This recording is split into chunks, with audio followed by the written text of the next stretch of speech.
Helios 522, do you read? High above Athens, fighter jets track a 737 as it circles the city. 522, do you read? Over. There's no answer from the passenger plane, but there is someone at the controls. More than 100 people are on board. Everybody's mind was going to a hijack or terrorist. There is one person moving in the cockpit. Repeat, there is. What happened to the crew and passengers? 522, do you read? Over. And who is flying the plane? Helios 522, do you read? Over.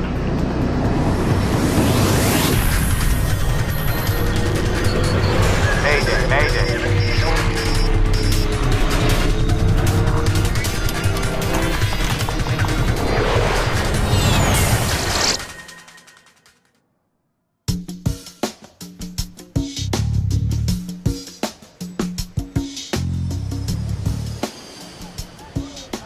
Early morning, August the 14th, 2005.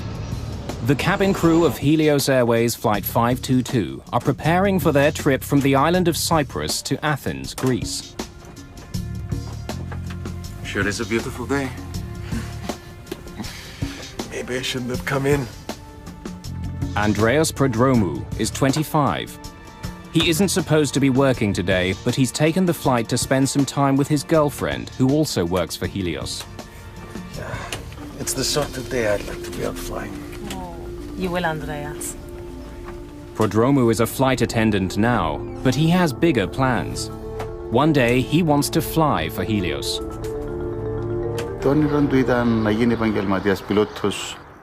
His dream was to become a professional pilot. Personally, I wanted him to stay in the family business. We often talked about this.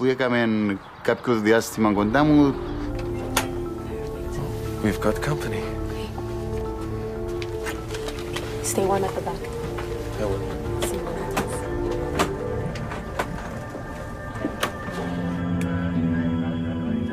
In the cockpit, the flight crew is occupied with the daily routine of preparing their jet for takeoff.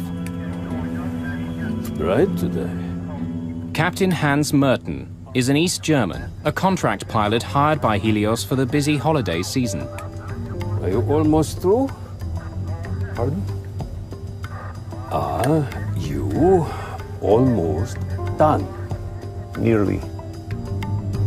Body over. His co-pilot is from Cyprus. Pambos Charalambous has been working exclusively for Helios for the last 5 years. Before beginning any flight, crews are required to perform dozens of checks on various pieces of onboard equipment. It's a routine but necessary procedure. Doors closed. Sorry, could you store trays? Pull your seat back.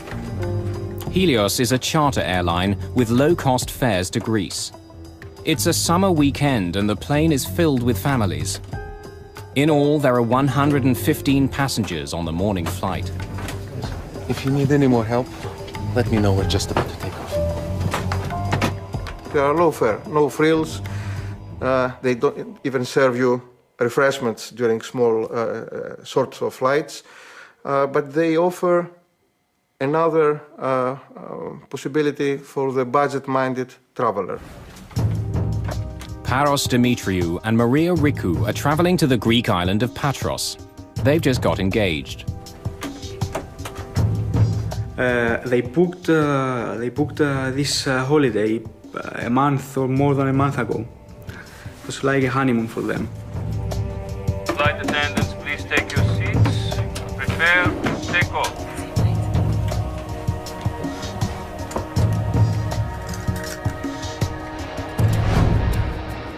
Just a few minutes after 9 in the morning, Helios Airways Flight 522 lifts off into the bright sunshine. Nicosia Area Control, this is Helios 522. Request cruising at 340. Helios 522, you are cleared to climb to 340. Have a good day. Set 340. 340.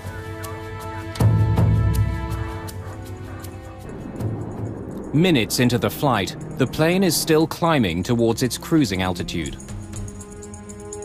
Suddenly, an alarm blares in the cockpit. What is it? The takeoff config warning? The flight crew is confused. The takeoff configuration alarm normally only sounds on the ground. It tells pilots their jet isn't ready for takeoff. The crew doesn't know why it's sounding now. Uncertain what the problem is, the captain radios the Helios Operations Center at Larnaca Airport back in Cyprus. Operations, this is Flight 522, over. Flight 522, what can I do for you?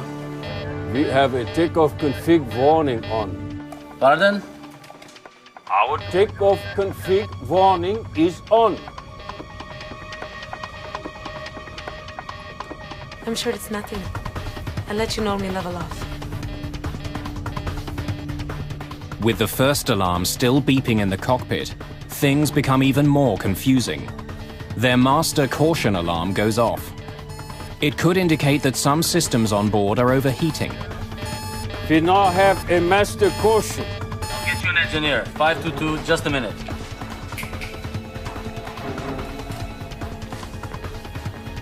I find him very hard to understand. His accent is quite thick. Flight 522, what can I do for you? The ventilation cooling fan lights are off. Sorry, can you repeat? While the pilots and ground engineers try to troubleshoot the two alarms, most passengers have no idea there's a problem until... Everyone, stay calm. But please, remain seated. Everyone, please put the oxygen masks on completely over your mouth and nose. The protocol was immediately to secure yourself, grab an oxygen mask, stay in your seat. If you can help passengers without getting up, you could help them, and you should help them, but you would not risk the safety of any cabin crew member to go and help a passenger which is 5 or 6 rows further up. Their procedure would be to grab their mask, don it, and wait for the aircraft to level off or commence with a descent. No one in the cabin knows what the problem is. They're waiting for information from the cockpit. The pilots are unaware that the oxygen masks in the cabin have dropped, and they still don't know why their takeoff configuration warning is on, or why their systems are overheating. Both of my equipment cooling lights are off. This is normal. Can you please confirm your problem? But the engineer on the ground is struggling to get a clear picture of what's happening in the air. They are not switched off. Can you confirm that the pressurization panel is set to auto? Where are my equipment cooling circuit breakers? Behind the captain's seat. Can you see them? What's going on? There's something wrong with the electrics on 522. I had something to pick up from operations, so I was there. I figured, oh, not again, one of our problems. So I left. Oh, good luck. The problem doesn't seem serious, but as the plane continues to climb, passengers still haven't received any information from the cockpit. Helios 522, can you see the circuit breakers? And now the engineer on the ground loses contact with the aircraft. Helios 522, can you hear me? It's less than 30 minutes after takeoff, and Flight 522 is still on course. The plane is high above the Mediterranean Sea and headed straight towards Athens.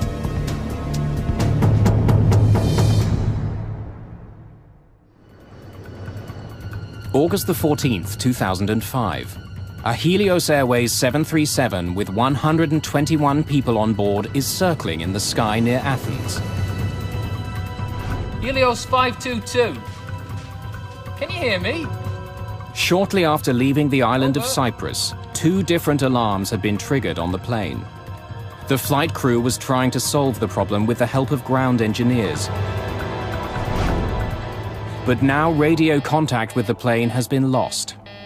Air traffic control can't get any response from the captain or co-pilot. The flight to Greece normally takes an hour and a half. But the passenger jet has been in the air for over 2 hours, circling in a holding pattern. We heard that there was an airplane which was flying into the Greek territory and had no communication. Everybody's mind was going to a hijack or to terrorists. More than 3 million people live in Athens. A plane slamming into the city could cause an incredible loss of life. This is a runaway aircraft. It's a possible hijacking or it's a possible terrorist act, so let's involve the military. The Greek Air Force scrambles 2 of its most sophisticated fighter jets to investigate the Helios plane. Helios 522, do you read? Over. But the pilots aren't getting any response. One of the jets flies closer to the cockpit. Someone is in the co-pilot's seat, slumped over the controls. But there's no sign of the captain at all. The fighter pilot radios air traffic control in Athens. Athens ACC, there is one figure in the cockpit of Helios 522. He appears non-responsive. Athens ACC, checking the cabin. He can see passengers in their seats, but none of them reacts to the presence of the jet.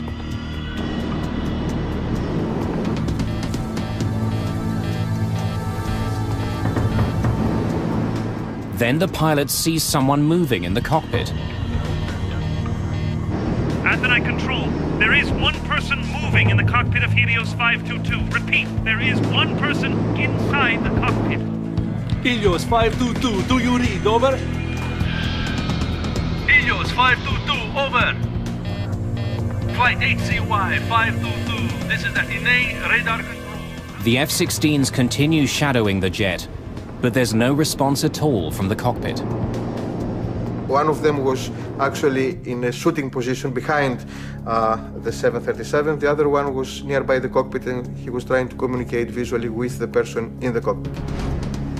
Suddenly, the 737 turns left and begins to quickly descend. Athens ACC, Helios 522 turning sharply, following down. From more than 10,000 meters, the plane drops towards the ground. There is no structural failure, there is no fire, there is no problem, obvious problem from the external view with the plane. Helios 522, over, do you read? Helios 522, do you read? Over. Then, 2,100 meters above the ground, the person in the captain's seat acknowledges the fighter jet for the very first time. But no words are exchanged. Neither the fighter pilot nor local air traffic control can make radio contact with the jet. Just after 12 o'clock, almost 3 hours after it took off from the island of Cyprus, Helios Flight 522 slams into the ground.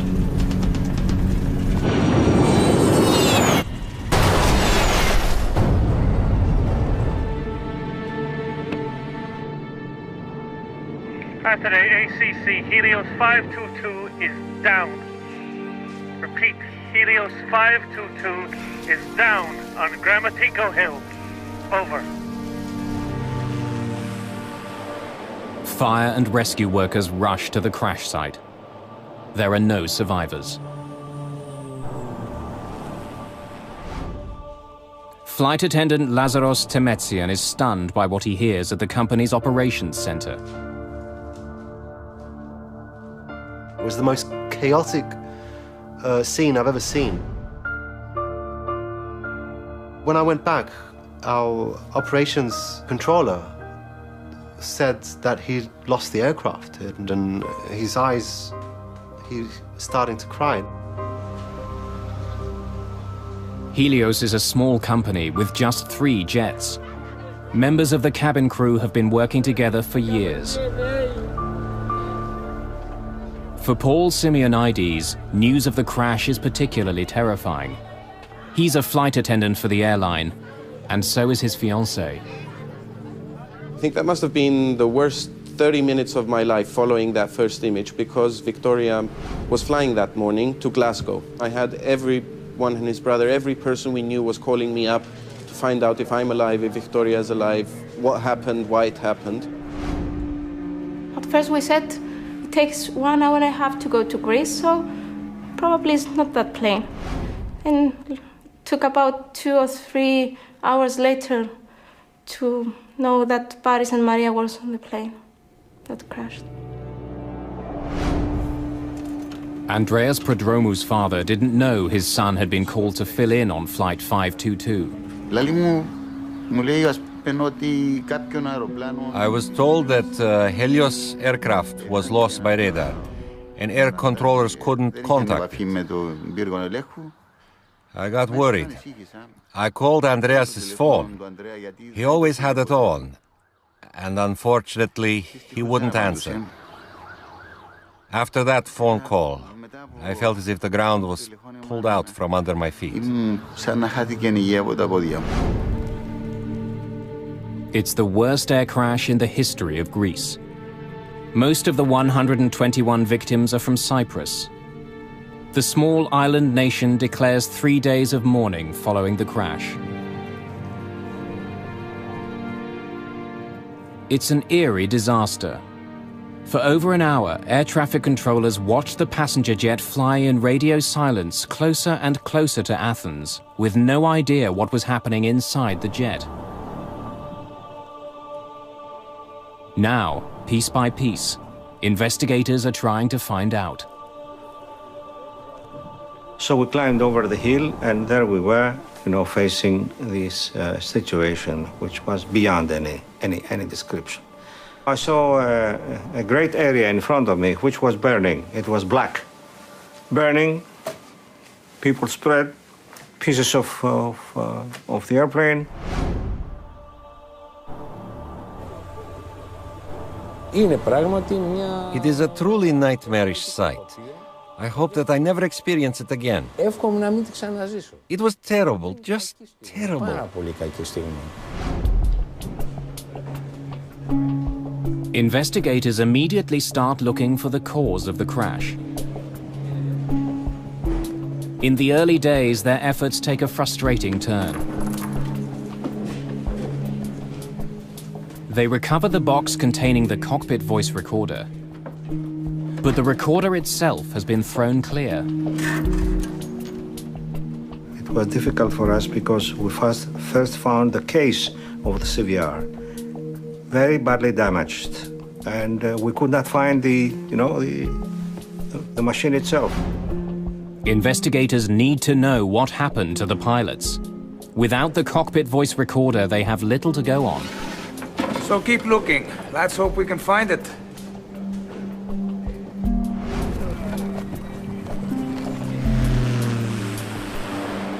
Bodies recovered from the wreckage are brought to the offices of Athens' chief coroner. Autopsies add more mystery to the case. Everyone on board the plane was alive at the time of the crash. There were scenarios at the time that they had all died in midair. But the truth, they did not die from inhaling a toxic substance in the airplane or from an explosion. These people died on impact.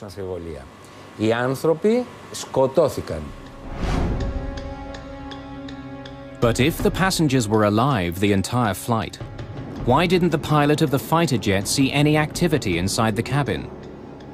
And who was at the controls as the jet circled over Athens?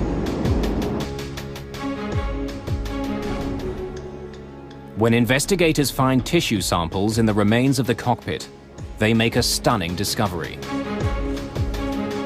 The person at the controls of the plane when it crashed was flight attendant Andreas Prodromu, a last-minute addition to the cabin crew. But why was he in the cockpit?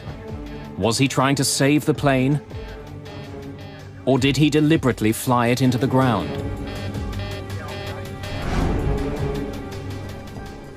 Several days after finding the outer case of the cockpit voice recorder, investigators find the recording itself. When Chief Investigator Tsoulakis listens to the final moments of the flight, it answers a vital question. Mayday. Mayday. This was no terrorist act. Flight 522. Prodromou was calling for help. Mayday. Tsoulakis hears 5 separate maydays on the tape, even though none of them were heard by the air traffic controllers. From the first moment that they saw someone in the cockpit, believe me, I was certain it was Andreas. He wasn't a coward. He knew something about planes, and he had the capacity to do something. In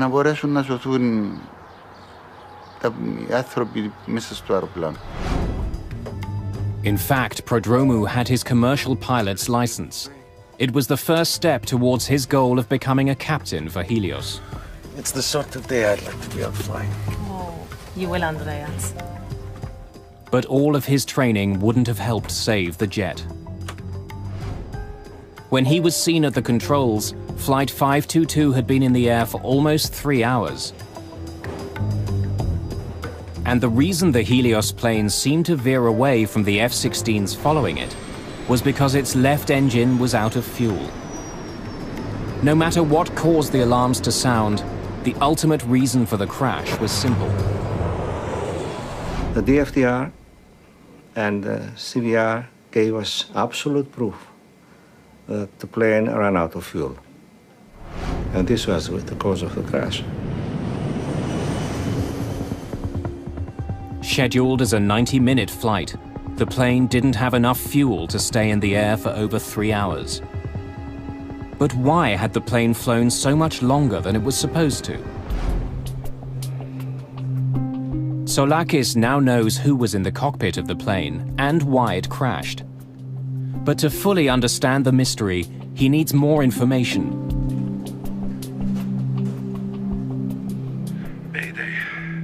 His investigators uncover a suspicious history of maintenance issues with the Helios jet. Issues that could help explain what happened on Flight 522. Less than a year before the crash, the same aircraft had suffered a rapid decompression.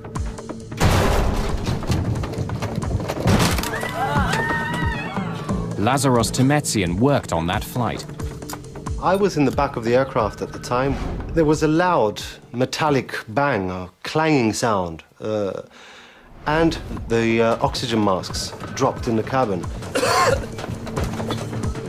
Every step I was taking was difficult. It was hard to move, hard to breathe. In fact, I was starting to pant. I was panting for air. As the plane began an immediate descent to 3,300 meters, all Temetsian could do was remain strapped in and wait. Once the plane reached a safe altitude, Temetsian inspected the rear door and was shocked by what he found. I noticed that the aft service door was not fully locked.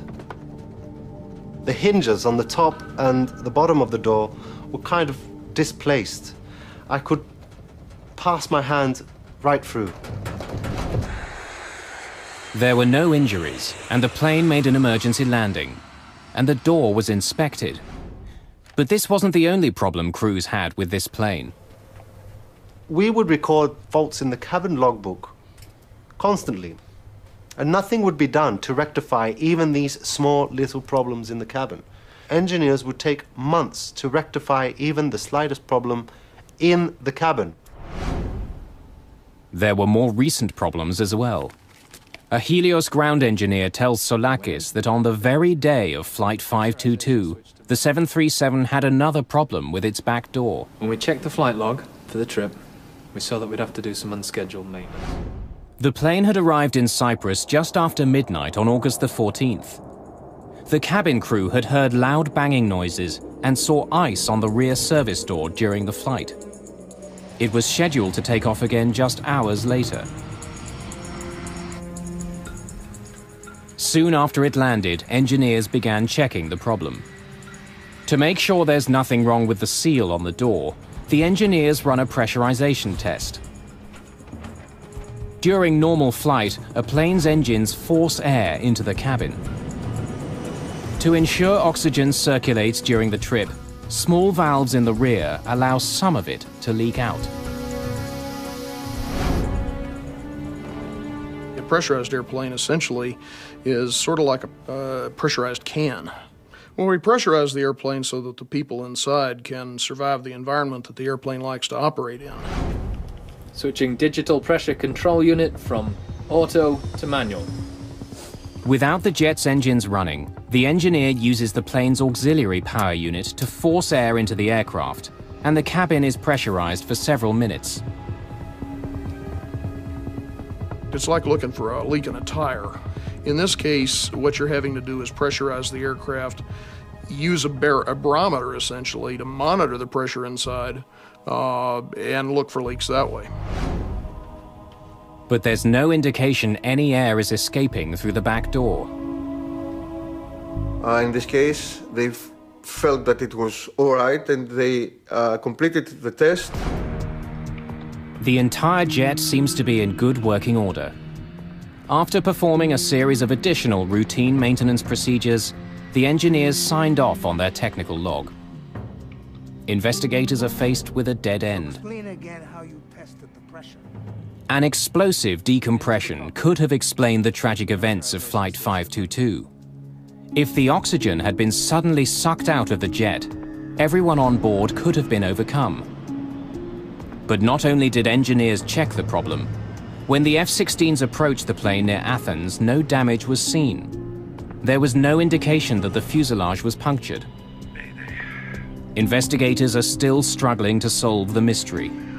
What had overcome the passengers and crew of Helios Flight 522? And why was one flight attendant apparently unaffected? The discovery of one small switch holds the key to the entire crash.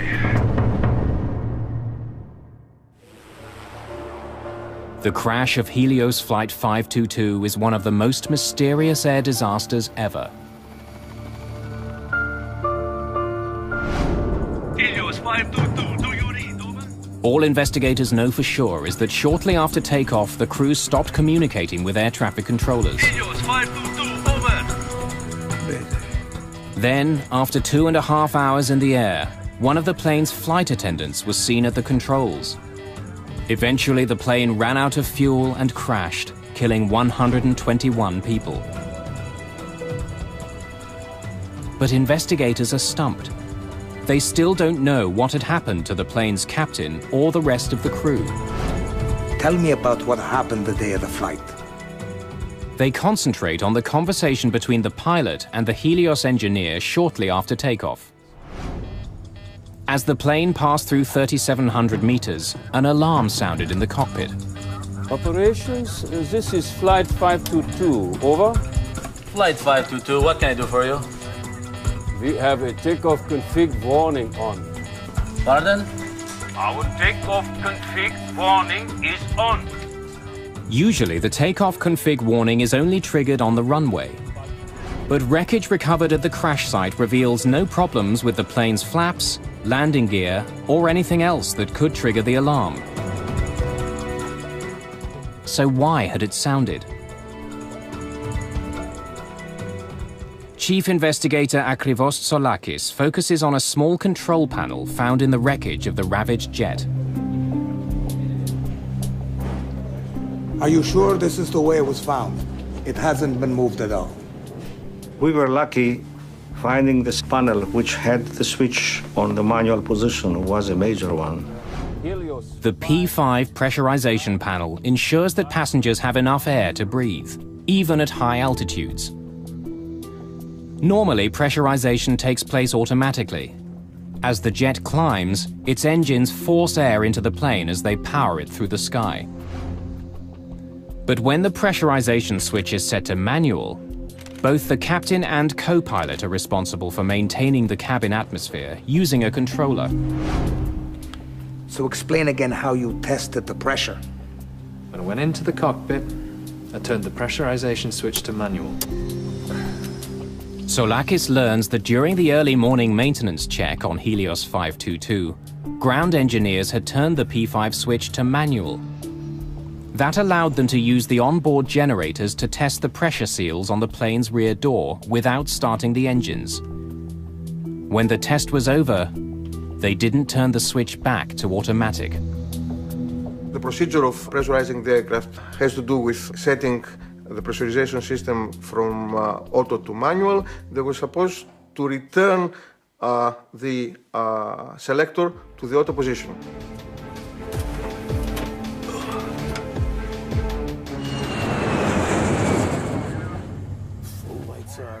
Several hours later, when the flight crew entered the cockpit, the pressurization switch was still set to manual. Lead air switches. It's bright today. Are you almost through? Pardon? But neither the pilot nor co-pilot saw it.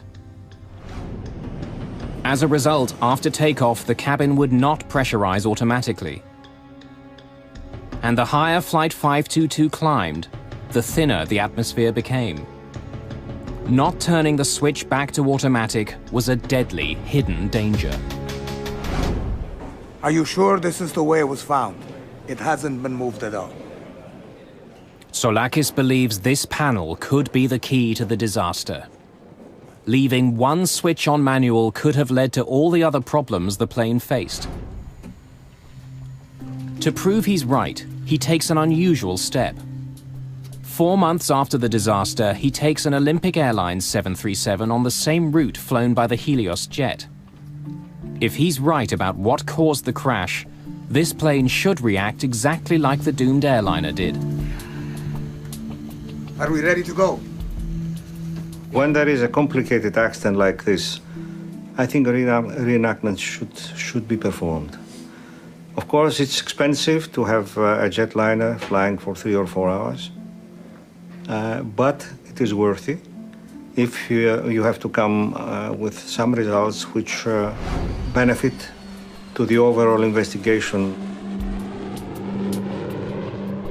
Make sure the P5 is set to manual.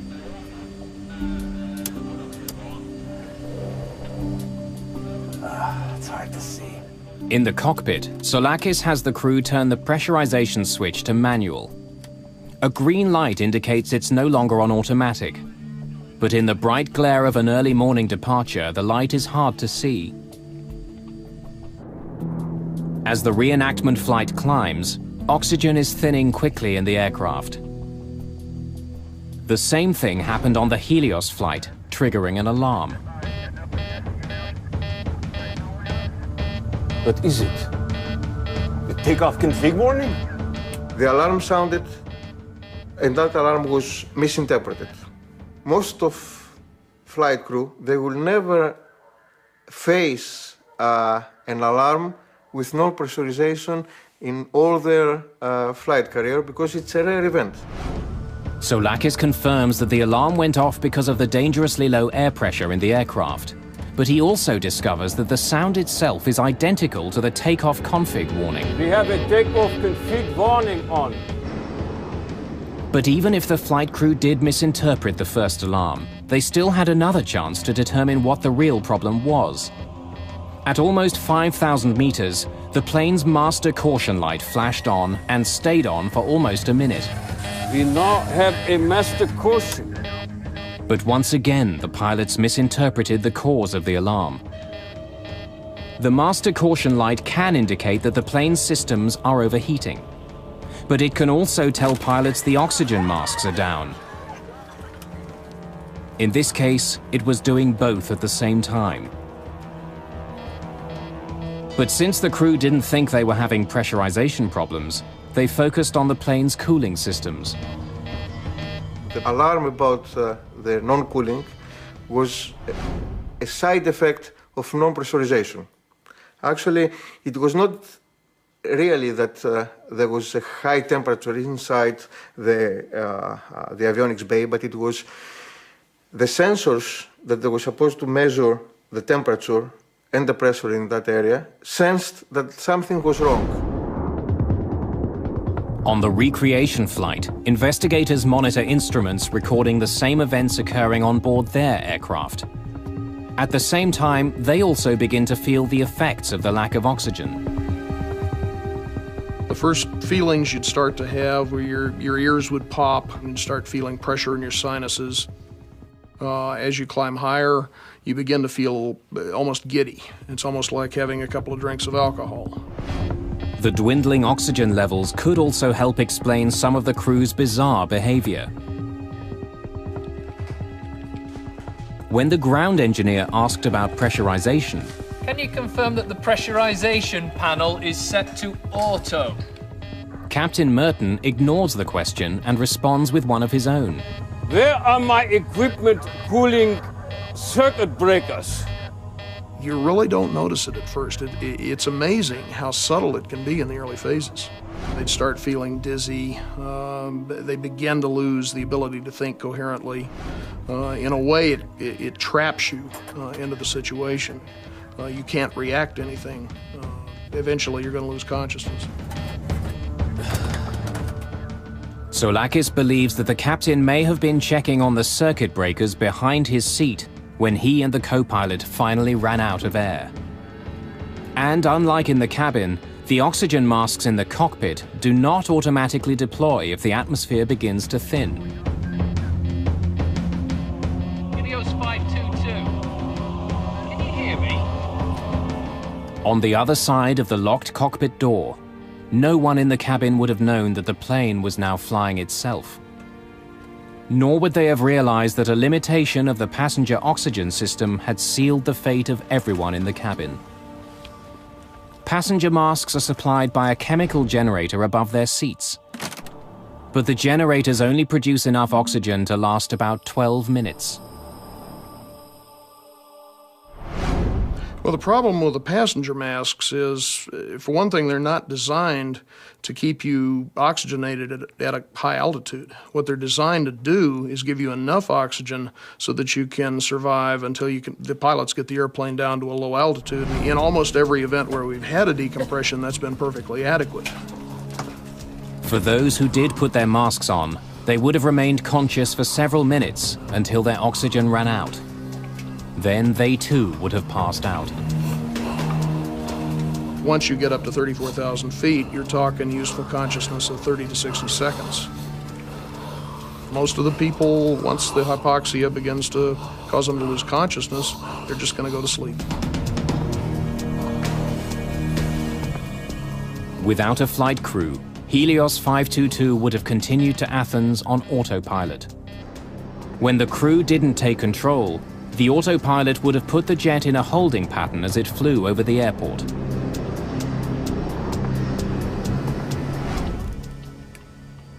Exactly the same thing will happen on the reconstruction flight if cabin pressure isn't restored. Soulakis asks the co-pilot to reset the P5 panel to auto before the jet continues to climb to its cruising altitude of just over 10,000 meters. Then, as it approaches Athens, Soulakis also has an F-16 shadow the jet, performing the recreation. He wants to confirm that it was Andreas Prodromou at the controls of Flight 522 when it went down. We dressed one of our guys with the uniform of the steward. And he came in, he sat on the captain's chair, and the F-16 was looking at him. He was confirming that it was exactly what he saw on the accident plane. The reconstruction also answers another question about the tragic fate of Helios Flight 522. The cockpit voice recorder picked up several strange noises. They're heard just before Prodromou enters the cockpit. Soulakis confirms that these sounds were made by Prodromou using the electronic keypad to unlock the cockpit door. We confirmed all those items and during the enactment flight, and it was very, very useful. It filled a lot of gaps we had. Okay, take it down. For Chief Investigator Soulakis, the reenactment flight has been convincing. There was no dramatic cabin failure. Instead, a series of small mistakes and misunderstandings had led to the worst air disaster in Greek history.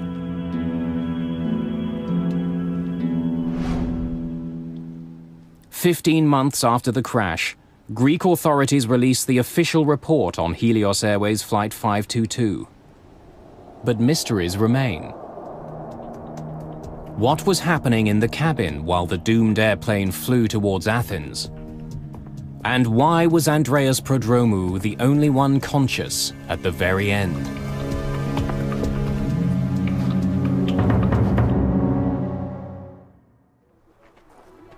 The crash of Helios Flight 522 was the worst disaster in the history of Greek aviation. Like many crashes, it was a fatal combination of mechanical problems and human error. The final accident report details a tragic series of oversights and false assumptions made by the flight crew. Problems that could have been easily prevented turned deadly for all 121 people on board. Where are my equipment cooling circuit breakers? Behind the captain's seat. Can you see them?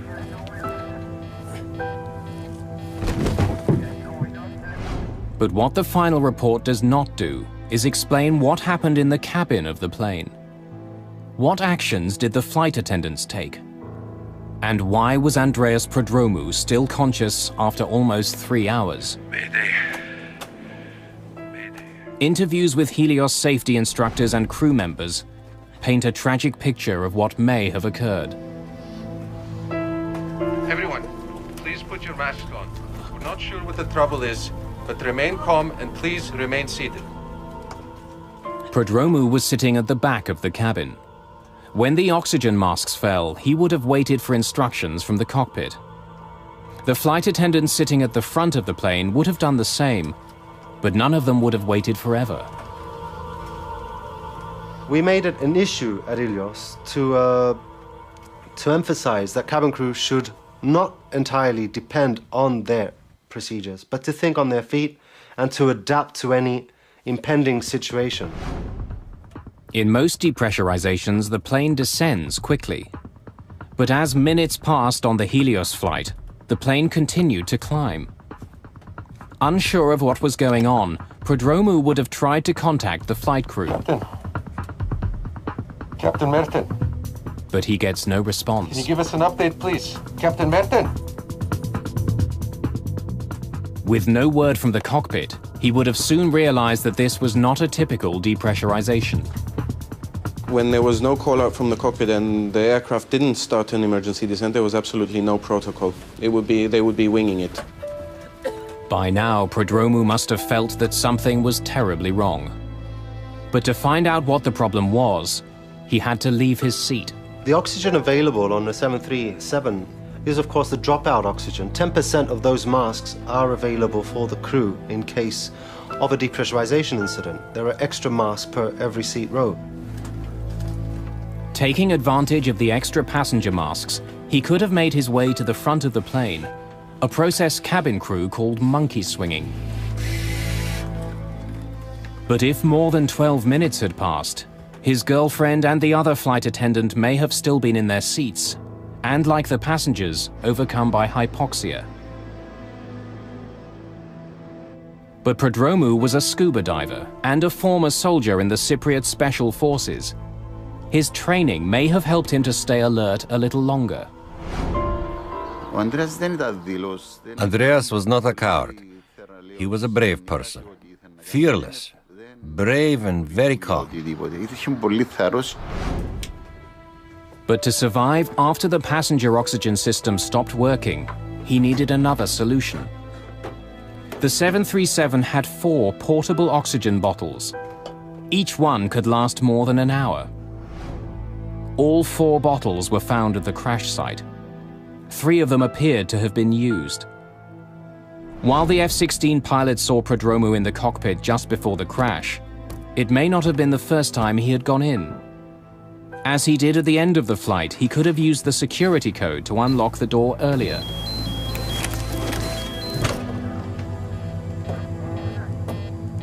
the procedure would be to enter the flight deck via the cockpit door. Initially to bang on the door, and then, if no response is forthcoming, to enter the code and enter the flight deck. During the accident investigation, DNA was discovered on an oxygen mask in the cockpit that matched the co-pilot's. It's possible Prodromou used it to try and revive him. You can still revitalize somebody for quite an extended period of time if you get to them before major brain damage is set in. And that's somewhat a variable situation depending on the person, depending on how long they're exposed to a high altitude. But if he was in the cockpit earlier, why did he leave? No one will ever know. Probably was a little bit disoriented, a little bit confused. He's reacting a lot slower than he normally would. What was his state of mind? What was his physical condition? We think that he knew what was really the problem, but is that the real situation? It's a real question. After 3 hours in the air, everyone who didn't have bottled oxygen would have been unconscious. As it approached Athens, Flight 522 was now a ghost plane.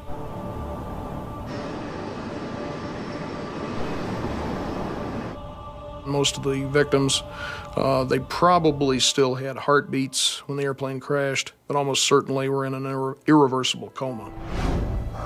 Hypoxia is no more painful than falling asleep. But for Andreas Prodromou, the flight must have been a nightmare.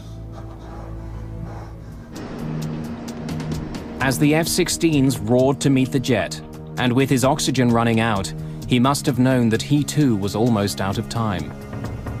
Yet to the very end, he didn't give up.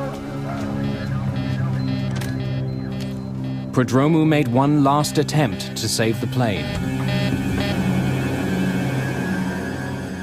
When he returns to the cockpit, the young flight attendant who dreamed of becoming a pilot calls for help. But no one can hear him, probably because the radio was still tuned to Larnaca, the airport on Cyprus where the flight had taken off. Fighting hypoxia and struggling to control an airplane larger than any he had ever flown, Prodromou was in an impossible situation. Even if he could have landed the plane, it was now too late. Flight 522 was out of time and fuel.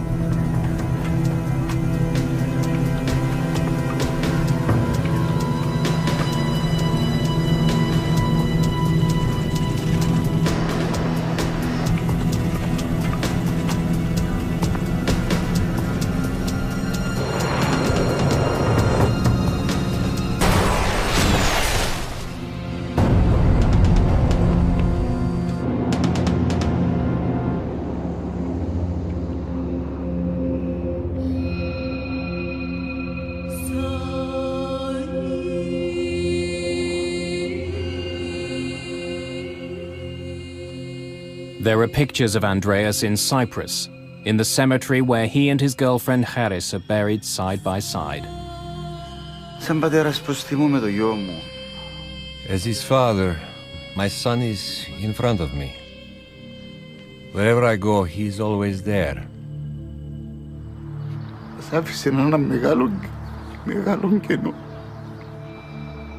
He left a very big gap.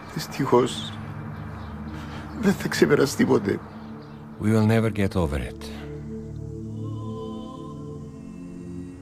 There are pictures in Greece, too. On the hill north of Athens where Helios Flight 522 crashed, there are faded photographs of many of those who died. Bleached by the brilliant Mediterranean sun, they gaze over the rugged, ancient terrain, silent witnesses to one of the world's most bizarre and tragic airline disasters.